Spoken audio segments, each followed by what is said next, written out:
I'm Reverend Jonathan Rogers. I am a community minister at the Abundant Love Unitarian Universalist congregation in Atlanta's West End. And we're here today to have a conversation that'll open pathways for understanding and collaboration in regards to keeping ourselves safe or keeping our community safe. My name is Anton Flores Masonette.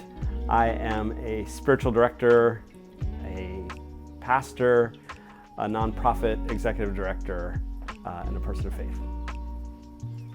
I'm here to just participate in a conversation and what grounds us in following our convictions and what grounds us in pursuing peace with justice in the world today, especially as it relates to the Atlanta Public Safety Training Center. My name is Andre. I am a licensed life insurance agent in Atlanta, Georgia, and I've been living here now for about 3 years. And today I'm here to get grounded.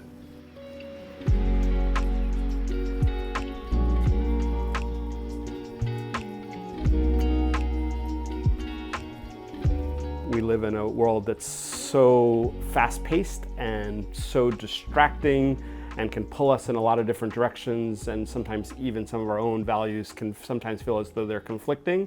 And so for me, grounding is actually centering. It's coming back to what are my core beliefs, what are my core values, and how do I then align that with my day-to-day choices. Grounding is when I can focus on a group initiative and simultaneously take care of myself and the people around me. This doesn't feel like something that can be stopped. That's the big thing to me. It doesn't feel like there's an option for this to not happen. Which is why my question that follows that up is like, okay, well, if we don't have a choice, and this is regular life, this is how I function in life. If I don't have a choice, then what do I have control of? I'm not the only person that experiences not wanting to think about an issue because I'm pretty sure my opinion doesn't matter. Pretty sure I can't make an impact and change when we see the decisions already being made. But I can't and refuse to do nothing. So in the space of that, right, like navigating that is one of the reasons I'm here today. Because I think I'm intelligent enough to know that I could do something, but also intelligent enough to maybe just check out. But that doesn't feel like a value and principle that I want to live by. I think I would start by asking you the question, what does safety look and, more importantly, feel like for you as a father? What does safety feel like? Making sure someone is safe is not a new concept to me. I have a mother, I have brothers, I have family that I care about. But this is a human being that is I created, like I helped co-create. One of my proudest moments was when she started to climb up on a rock one day, and just as she got to that second step, she looked at me and she said, "Be careful." And she turned back and she continued to go up. And so I realized that I was teaching her safety, right? And so having a child has helped me detach from my own ego to become aware of what a lot of things mean. Safety, one of the biggest things, and making sure that safety does not equal anything stifling. Safety to me, number one, feels like a space where I can exist as I am. Physical safety is literally being able to control who has access to my environment or to be able to healthily set boundaries. Safety means to me being in control of some of those factors. And I think psychological safety, in large part, is being grounded, right? Being sure of what I feel and why I feel it. And also feeling supported in that. You didn't tell her, be afraid of that rock. You didn't try to steer her away. You allowed her to explore. You allowed her to confront her fears. And then when she looked back to you, she just says, "Hey, Daddy, I just want to make sure this world is full of people who care, careful," right? And so that's a beautiful, way to look at how we navigate any of these like polarizing issues. Is to say, how do we build a world that's full of care, and how do we not allow ourselves to be governed by fears? And what are the mountains that are on the other side of trying to make a more beautiful world that our hearts know is possible? Absolutely. I've seen so much anxiety this year just in the and the planning process and the attempts for the democratic process to play out in the construction of the Atlanta Public Safety Training Center. And what's been really helpful for me in processing everything that's going on around it is a framework of grief, and acknowledging that some of what I picture as necessary for a safe community, a safe city, isn't happening right now. And that in order to bring a centered self to be able to contribute to a centered community that is holding that vision of holistic safety, of nurturing that feeling within you and your daughter and your family. I've needed to process that through grief in order to hold that space in a way that I feel like is accountable and effective. And there's so many different aspects of this that have been, I think, traumatic for a lot of people, whether it's the loss of the Wilani Forest, or the loss of feeling like we have control over the democratic process in the city of Atlanta, that being able to reorient and grieve those things, both, for each of us inside of ourselves, but also, as a community, as a city, I think is a really important next step to being able to show up, not only working towards that vision, but just being able to work towards a feeling, of safety in our own lives. I know we feel, and that the community feels. It worries me and bothers me that I don't know what the leaders feel.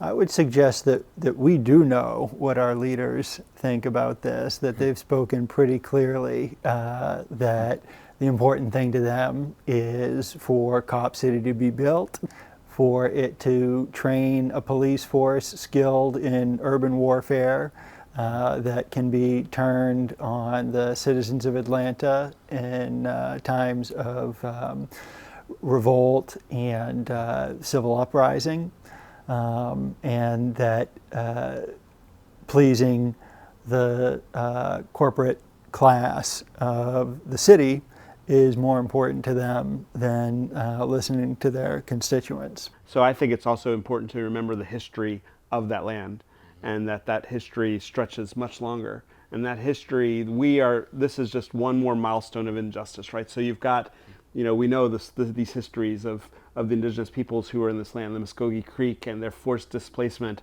We know that then enslaved bodies, black bodies, were placed on this land. We know that then the prison system that came out of it, and the prison farm, which was the remnant of indentured servitude. We know that there's still a youth detention center, on the periphery of that land. And so there is something in that land that is crying out for redemption. And I think when we can remember like that arc of history, it gives us different leverage in how we hold the powerful accountable. What we are seeing, though, is the same script that's always happening whenever you have structures of injustice and structures of violence, is that what you don't hear the politicians talking about is eradicating the need for public safety at the root. Like, what are the root causes of poverty and the increasing militarization of the police? No one is talking about how do we eradicate that. No one's talking about how do we invest those same dollars into healthcare and housing and education. But instead, we're seeing the tactics of repression, which is another form of violence that, we have an invitation to unmask. The invitation for us is to walk with history and hold the powerful, to account, and demand redemption of this land and of our ideals by unmasking and naming those structures of injustice that still permeate what's going on today. Yes. I'm saying yes because I think it's the first time I've felt satisfied with an approach. It's been very important to me to not house or shove away my frustration on the subject. And even just listening to you speak, at first I don't think I knew why I was frustrated. It's kind of just like a peripheral, like a nag, right? Like Cop City, and I'm just like, okay, that's annoying. But there's a reason why I didn't even feel comfortable diving into all that I feel about it. And I mean the implications of another injustice.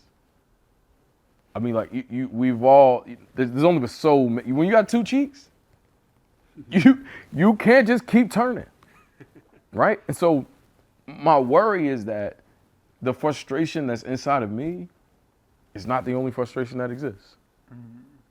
It is exemplary of the frustration that exists in others. I just so happen to be a person that has studied a way to articulate it, to translate emotions to words, pictures, videos, and things of that nature. And so while I am trying to navigate that, I'm also feeling those around me that have no idea that they're feeling this for this reason. And so it's as if you go to someone and you say, hey, the powers that be, the people who are in authority, and let's just say they're in charge of when we eat and when we drink. Hey, I'm hungry and I'm thirsty. Hey, I'm hungry and I'm thirsty. Hey, I'm hungry and I'm thirsty.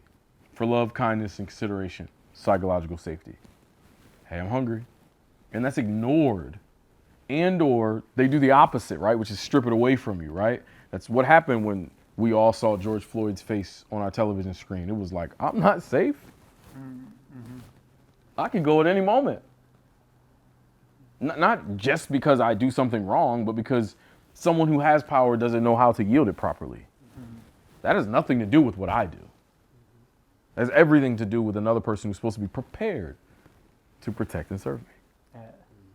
So if I've already seen I can't trust the training, why are we doing more before we change that, right? That's the one thing. But what you've just now mentioned is that, I mean, energy is everywhere. If a person stands next to a plant and they are angry or sad, the plant will die slowly, or at the very least, just get away from them.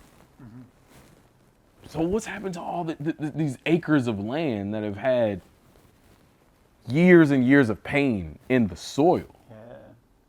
That we're now about to build on top. So most people won't be able to deal with the feelings that come up from having those thoughts, and that's why they choose not to have them. But when we call it out very plainly, because I'm even almost like stunned and surprised that like your disposition and almost like a smile as I'm like, my blood's low, almost boiling, right? But I think in that even, I'm a 33-year-old young man, right? I haven't learned how to contain my frustration and anger fully. I wouldn't try to profess that I have. But I think that's also something that I'm navigating here, right? Like I have a very legitimate, if not, maybe 100 to 500 reasons to be angry of what's happening. And to be like, I don't care what's going on, right? Like but I don't want to have a disposition of being outside of it because we've had silence for a long time, right? But also we've had people that have always traditionally spoken up. And so if we are tooled to speak up, then we can have that accountability and that leverage that helps us talk to the people who are in power, right, that are in control of this, to say, can we acknowledge the history of this kind of decision being made? And the way that it's traditionally impacted the people who are just in proximity to the decision, not even a part of it.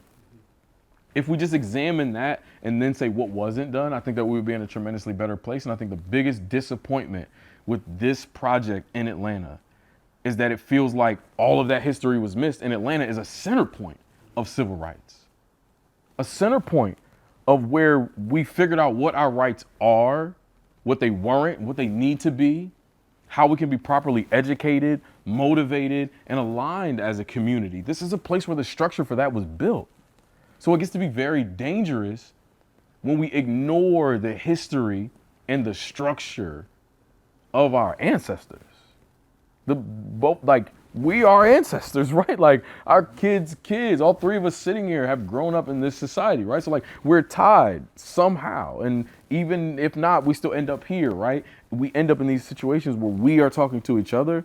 And so it's disappointing sometimes to see how much we care and how much we are knowledgeable, but to watch how the people who are in positions of power and the people who are in positions of leadership ignore the history that could help us not run into the same thing. Yeah. I think you hit on something really widespread and foundational here when you talk about trying to pinpoint what's going on brings so much anxiety and fear along with it. Like as soon as you kind of get a sense that you're on the right track, you're like, well, if that is the right track, it feels really bad to contemplate that. And so I think that's why it's so important that we're doing this in the context of spiritual grounding, because it is that grounding that allows you to have those thoughts and sit with them despite the intense discomfort that they bring along with them. I still am moved by the story of you and your daughter. There's so much like metaphor in that story in terms of the rock being your core values and your daughter being your future. I mean, she is, what carries your future. And I am always moved by the words of Charles Eisenstein, who talks about the more beautiful world our hearts know is possible. And so whatever your next most faithful step is, it's whatever will make this world a more beautiful place for your daughter to live with care and not with fear. I know now that my job is to seek being grounded all the time, regardless of what feelings it brings up, and to navigate those emotions from a patient perspective, as opposed to trying to just seal up what I feel or make a final decision or a final judgment on something, because as I am always growing, so is our society. So I feel a lot more prepared to not just be grounded, but also make decisions and take action as I maneuver through that process.